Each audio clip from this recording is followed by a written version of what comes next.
Welcome to The Power of the Press, highlighting the collections at the International Printing Museum. Today we're focusing in on small presses once again, and a particular make here that I'm going to be talking about is one called Curtis and Mitchell, C&M. They're out of Boston in the mid-1870s. Now those that are familiar with letterpress would recognize C&P, Chandler and Price, out of Cleveland, Ohio. And they were the dominant press from the end of the 19th century all the way up till the 1960s. So if anybody was in a shop class in high school, you had Chandler and Price C&P presses, floor models with a flywheel on the side, or a tabletop one kind of looking like this with a lever on it, and they're known as the pilot press. And there's a lot of those that are out there. Curtis and Mitchell, not quite as common. Curtis and Mitchell were type founders and printers there in Boston. They did not start with this particular press. One of their earliest presses is one I'd like to first highlight here. And this is called the Ruby press. Very rare. I know of less than a handful of these that have survived. A definite gem in our collection here. It's going to work kind of like a waffle iron. Your type and letters will be placed in the chase. So you place an image in there. You're going to ink it up by hand. Your packing is over here. You place your paper on and then simply squeeze, creating the pressure you need. Not the best printing in the world, but very portable, very lightweight.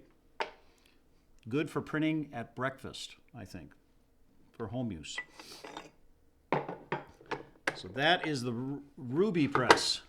I consider that quite a gem. In fact, they even cast their initials on the press here. You can barely see it, but it's C, ampersand, and M. Then they made tabletop presses, platen presses. This basic concept of the press dates back to the early 1860s. George Phineas Gordon, the Gordon Platen Press, is the one who developed where the platen's on an angle. That's this side over here. Your type is in the bed at the other side, and then it clamshells together. And the earliest ones were floor model with a treadle that you could power with your foot and a flywheel on the side. This is taking that concept and reducing it down so it's up on a table. You have the lever on the side. Let's see if we can get our chase out. There we go. Set up your type in your chase. Place that back into your press. Lock it in. This is known as self-inking. So you don't have to use your brayer yourself. The earliest versions had a flat plate on the top, and you would roll the ink yourself and ink up your card. These rollers are going to come up and ink up your type, and then they're going to get some fresh ink, go back down, ink it up for the next time. But the ink disc will turn a little bit each time because there's a ratchet underneath. So the paw will grab the teeth right there and advance it. Let's see how the operations go on this guy.